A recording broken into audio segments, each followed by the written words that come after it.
जय महादेव साथियों। आज मैं आप सभी के सामने प्रस्तुत हूँ विद्वेश्वर संहिता का तीसरा व चौथा अध्याय लेकर। साथियों, तीसरे व चौथे अध्याय में यह बताया गया है कि भगवान शिव के लिंग व मूर्ति रूप के पूजा के रहस्य तथा उसके महत्व। विद्वेश्वर संहिता का अध्याय 3 व 4। भगवान शिव के लिंग एवं साकार विग्रह की पूजा के रहस्य तथा महत्व का वर्णन। सूत जी कहते हैं, शौनक, जो श्रवण, कीर्तन और मनन इन तीनों साधनों के अनुष्ठान में समर्थ न हो, वह भगवान शंकर के लिंग एवं मूर्ति की स्थापना करके नित्य उसकी पूजा करे तो संसार सागर से पार हो सकता है। वंचना अथवा छल न करते हुए अपनी शक्ति के अनुसार धनराशि ले जाए और उसे शिवलिंग अथवा शिवमूर्ति के सेवा के लिए अर्पित कर दे। साथ ही निरंतर उस लिंग एवं मूर्ति की पूजा भी करे। उसके लिए भक्ति भाव से मंडप, गोपुर, तीर्थ, मठ एवं अक्षेत्र की स्थापना करे तथा उत्सव रचाए। वस्त्र, गंध, पुष्प, धूप, दीप तथा पुआ और शाक आदि व्यंजनों से युक्त भांति भांति के भक्ष्य भोजन अन्न नैवेद्य के रूप में समर्पित करे। छत्र, ध्वजा, व्यजन, चामर तथा अन्य अंगों सहित राजोपचार की भांति सब सामान भगवान शिव के लिंग एवं मूर्ति को चढ़ाए। प्रदक्षिणा, नमस्कार तथा यथाशक्ति जप करे।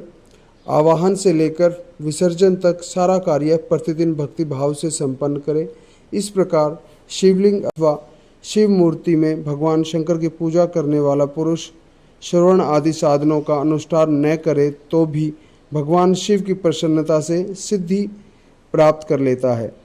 पहले के बहुत से महात्मा पुरुष लिंग तथा शिव मूर्ति की पूजा करने मात्र से भव बंधन से मुक्त हो चुके हैं। ऋषियों ने पूछा, मूर्ति में ही सर्वत्र देवताओं की पूजा होती है, लिंग में नहीं, परंतु भगवान शिव की पूजा सब जगह मूर्ति में और लिंग में ही क्यों की जाती है? सूत जी ने कहा, मुनीश्वरों, तुम्हारा यह प्रश्न तो बड़ा ही पवित्र और अत्यंत अद्भुत है। इस विषय में महादेव जी ही वक्ता हो सकते हैं। दूसरा कोई पुरुष कभी और कहीं भी इसका प्रतिपादन नहीं कर सकता। इस प्रश्न के समाधान के लिए भगवान शिव ने जो कुछ कहा है और इसे मैंने गुरु जी के मुख से जिस प्रकार सुना है उसी तरह क्रमशः वर्णन करूँगा।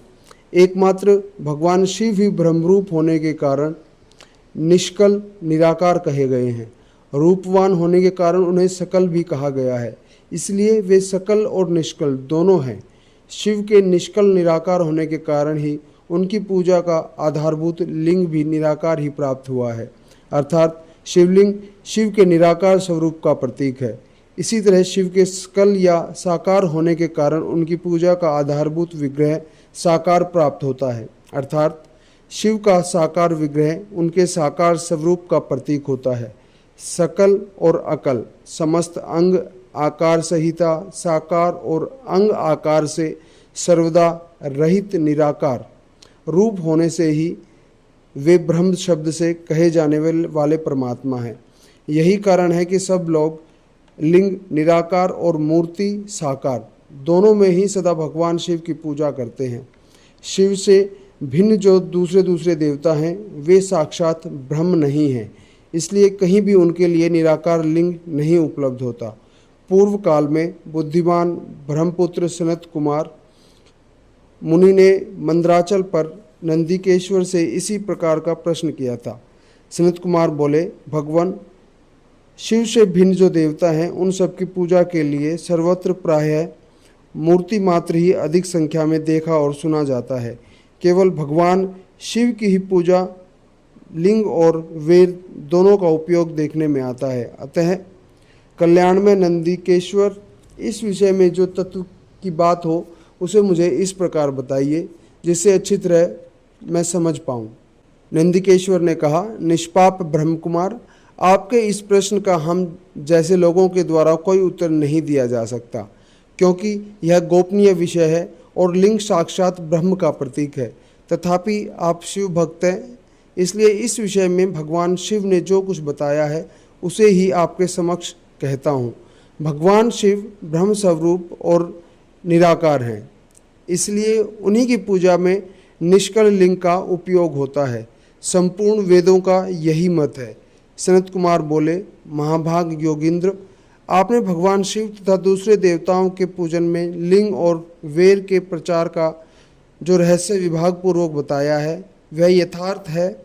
इसलिए लिंग और वेर की आदि उत्पत्ति का जो उत्तम वृतांत है उसी को मैं इस समय सुनना चाहता हूँ। लिंग के प्राकट्य का रहस्य सूचित करने वाला प्रसंग मुझे सुनाइए।